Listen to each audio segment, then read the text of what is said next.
Jadi pada abad ke-14 itu ada kekhawatiran nasional senusantara, ini harus kita lindungi harta benda kita ini. Caranya satu dengan menghancurkan situs-situs, menghancurkan bekas-bekas yang nanti akan dirampok. So kalau ada indikatornya, mereka akan, yang mereka cari bukan fakta, yang mereka cari itu bukan fakta sejarahnya oleh penjajah. Yang dicari adalah kandungan harta bendanya, ini harus dilindungi. Maka Anda jangan kaget kalau Mojopahit tidak ada lambang, tidak ada tanda-tanda kebesarannya loh. Memang disembunyikan, memang dijogrok.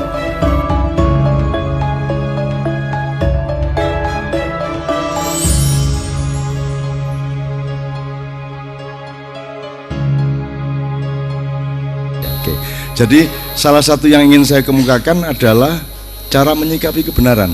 Ini mudah-mudahan tidak panjang. Cara menyikapi sejarah. Jadi saya mohon kepada rakyat, kepada masyarakat untuk juga mendorong para peneliti, para akademisi, para sejarawan, para arkeolog dan seterusnya untuk sebanyak mungkin mengeksplorasi fakta-fakta sejarah.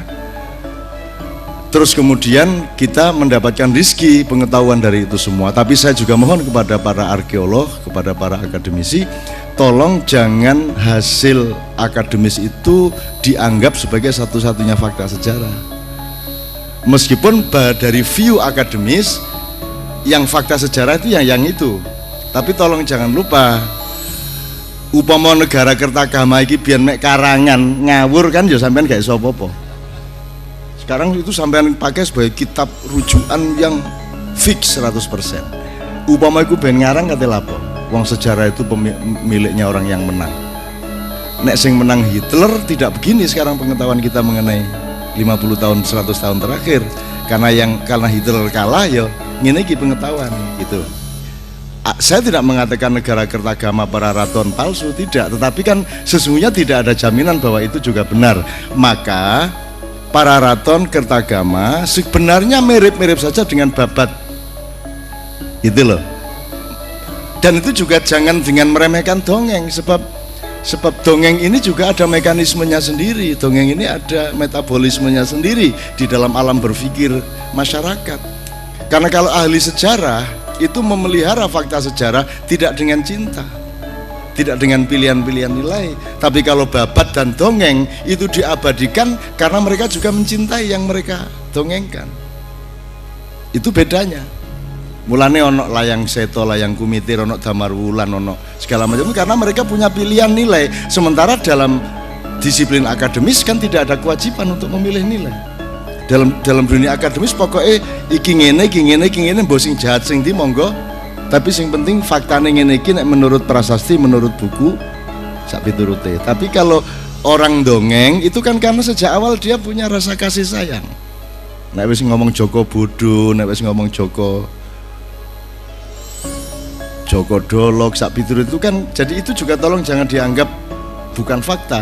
Meskipun kadar faktanya mungkin tidak sebesar apa yang ditemukan secara akademis, tapi tolong itu jangan diremehkan. Nah ini yang bisa menjaga kan beliau yang punya regulasi ilmiah, dan itu harus kita jaga. Jadi dari wilayah ilmiah dia punya tugasnya sendiri, dari wilayah dongeng, mitos ada wilayah sendiri, jangan diremehkan juga mitos itu. Jangankan peristiwa sejarah, peristiwa agama dan informasi-informasi spiritual, teologis pun mengandung dimensi itu. Ada banyak faktor, ada banyak informasi yang Anda tidak dapatkan di buku agama mengenai Rasulullah misalnya. Makanya di dalam hadis ada 3 macam redaksi. Satu, Tuhan punya ide, Tuhan yang meredaksi atau yang merumuskan. Satu, Tuhan yang punya ide, Nabi Muhammad yang merumuskan. Nomor 3, Nabi Muhammad punya ide, Nabi Muhammad yang merumuskan. Ada 3 macam. Kalau dari Tuhan, idenya Tuhan, yang merumuskan Tuhan sendiri, namanya firman, ayat. Kalau Muhammad punya ide, terus dia tuliskan sendiri, namanya hadis. Tapi kalau idenya Tuhan yang nulis Muhammad, yang merumuskan Muhammad, namanya hadis qudsi. Dan ini beda-beda. Di balik hadis qudsi masih banyak lagi. Wah, aku udah cerita-cerita wakil sing sampean gak tahu krungu, memang hakikatnya untuk tidak diceritakan. Itu aurat kok. Nek kon wis dulurku tak kandhani. Tapi nek di umum ya gak iso dikandhani. Ada namanya aurat, dan dalam hidup ini yang lebih penting itu aurat, bukan yang tampak. Gedung ini, yang terpenting dari gedung Elmi ini adalah cornya di dalam cat itu. Tapi yang tampak kan catnya, bentuknya. Tapi yang terpenting tidak akan pernah tampak. Maka ahli sejarah juga harus punya pandangan seperti itu. Kitab Pararaton, kitab Negara Kertagama mungkin saja menyembunyikan sesuatu yang memang tidak akan diungkapkan. Kenapa? Karena dia ditulis ketika mereka memiliki kepekaan terhadap ancaman datangnya penjajahan Portugis, yang kelak kemudian VOC juga datang. Jadi pada abad ke-14 itu ada kekhawatiran nasional senusantara, ini harus kita lindungi harta benda kita ini. Caranya satu, dengan menghancurkan situs-situs, menghancurkan bekas-bekas yang nanti akan dirampok. So kalau ada indikatornya, mereka akan, yang mereka cari bukan fakta, yang mereka cari itu bukan fakta sejarahnya oleh penjajah. Yang dicari adalah kandungan harta bendanya. Ini harus dilindungi. Maka Anda jangan kaget kalau Mojopahit tidak ada lambang, tidak ada tanda-tanda kebesarannya loh. Memang disembunyikan, memang dijogrok, memang diauratkan. Nomor dua, yang disembunyikan bukan hanya bendanya, tapi juga cara berpikirnya.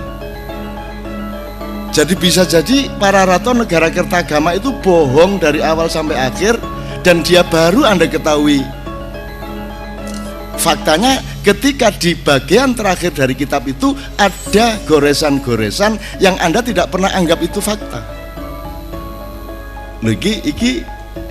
Iki rotok maju loh sejarah iki, cara berpikir sejarah kan nganut iku tok. Misalnya Mojopahit itu cuman dia cuman periode terakhir, itu dinasti terakhir dari dinasti panjang yang namanya dinasti Mo, dinasti Jo, dinasti Po, dinasti Ed. Dan itu cuman sebutan-sebutan pasca abad 14, bukan sebutan pada waktu itu. Jenenge aurat jok diketok-ketokno, jok dibuka-buka. Jadi dalam perhitungan sejarah juga ada banyak strategi yang mungkin sekarang kita harus lebih waspada. Tapi kini tak dawakno kok tadi tambah bingung sampean. Tapi aku tak buka sing gak. Terus Mas Parto jarene sak Cak Nun bertanggung jawab. Aku bertanggung jawabkan nang sapa? Aku iki anak buah sapa?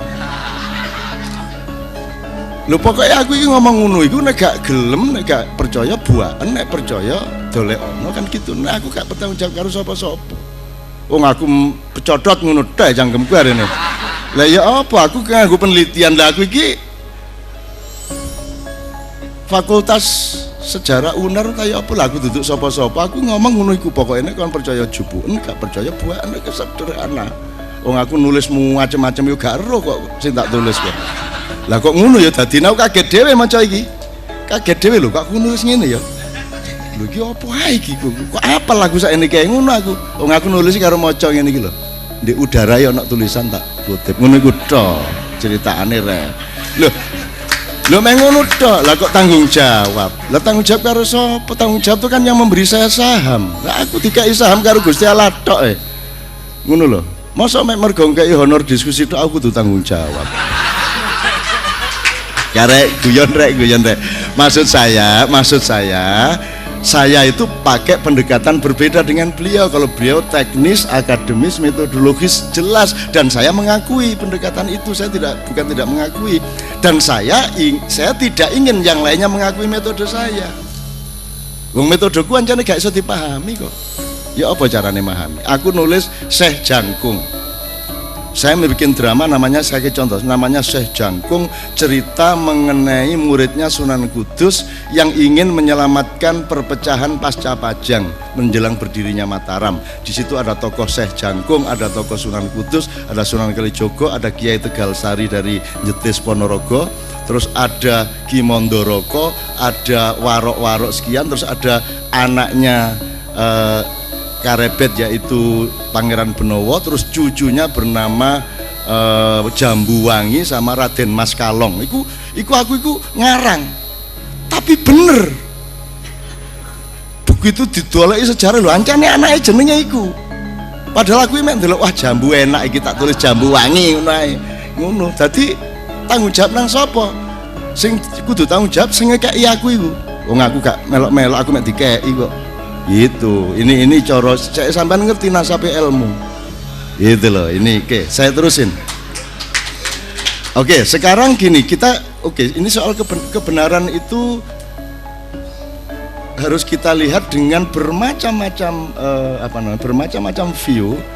Nek universalnya kan gini, ono bendere dhewe, ono bendere wong akeh, ono bener sing sejati. Hidup itu cuman dialektika antara tiga macam itu. Ada sing bendere dhewe digawe dhewe tok, ono bendere dhewe dipaksakan dadi bendere wong akeh. Nah, ini yang bahaya. Ono bener sing rumangsane sejati dipaksakan nang wong akeh juga. Misalnya nek wis kadung rabi 8 dikongkon pegatan 4. Terus pengacaranya belok, lo ini kan manusia biasa, emangnya barang dicopot-copot 8 dicopot 4, ini kan manusia. Lo nek ngomong manusia biasa, mau rabi saomah 8 luar biasa sih. Jadi mereka memang manusia luar biasa. Yo wong Jombang mesti ae lah. Jenenge arek Jombang lah ya. Pokoknya nek ngono-ngono iku Jombang lah wis. Wis pokoke nek sing top-top ngono iku ya. Yang subur Gombloh, Abu Bakar Ba'asyir ya toh, Rian Mutilasi, Ponari, Abdurrahman Wahid, ngono Cak Nur koyo ngono lho. Pokoke sing gendeng kabeh ning Jombang. Nah, aku ditekano untuk membimbing mereka semua. Mulane aku gak gendeng dhewe lah ya. Lah aku lak sing alus dhewe nggih Bu nggih. Nggih, kula lak sing alus sopan ya toh. Aku sing bagian tuwek dhewe, sing bagian ngrungkepi kabeh. Aku sing kudu hati-hati karena orang seluruh Nusantara harus kita pandu bersama-sama menuju kebangkitan yang akan kita cari panciane di Lamongan. Ini masalahnya. Jadi nek kon kate mencolot nek gak duwe pancian ya gak ya apa. Ini seperti bangsa Indonesia bangkit itu seperti loncat galah. Loncat galah ini nek gak pas oleh mundudul untuk supaya mencolot nanti gak toto tiba anu roto anu niku penghalangnya iku dan mungkin balik. Nah, kebangkitan di Indonesia ini bener-bener harus melalui revolusi Kediri. Apa meneh? Mas gini, Kediri ini kan punya riwayat sing negatif terus ya Pak Jan ya. Banyak negatif. Pokoknya ganggu terus di Kediri.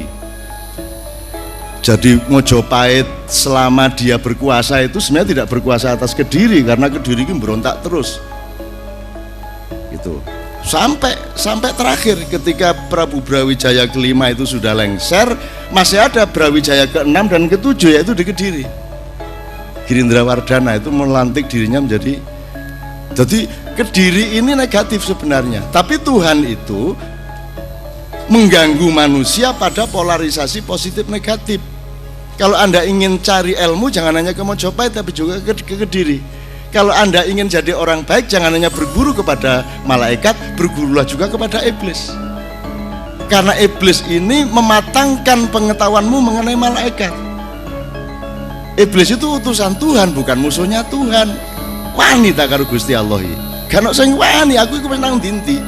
Misalnya Rakuti ya. Ra itu penjelmaan dari makhluk yang dulu pernah lahir di bumi. Dia juga pernah tugas di planet macam-macam. Anda browsing lah, cari kata Ra. Nah, mereka memang antagonisme tugas mereka. Nah, kenapa revolusi Kediri? Karena Kediri sebenarnya punya riwayat pemberontakan yang terus menerus, dan itu harus kita pelajari karena kadang-kadang Allah meletakkan justru dari densitas negatif ini lah Tuhan menyembunyikan ilmu. Wis tak kayak contoh ya wis. Genghis Khan itu yang menghancurkan peradaban Islam di Baghdad. Tapi ojo benci Genghis Khan, ojo kok pateni. Soalnya dia engko manak, terus mari ngono anake manak menen duwe putune iki sing dandani Islam di Irak. Jadi misalnya saiki ana wong jahat di Indonesia, ya ojo kok benci. Iku kok putune lho sing berjasa nang putumu iso ae.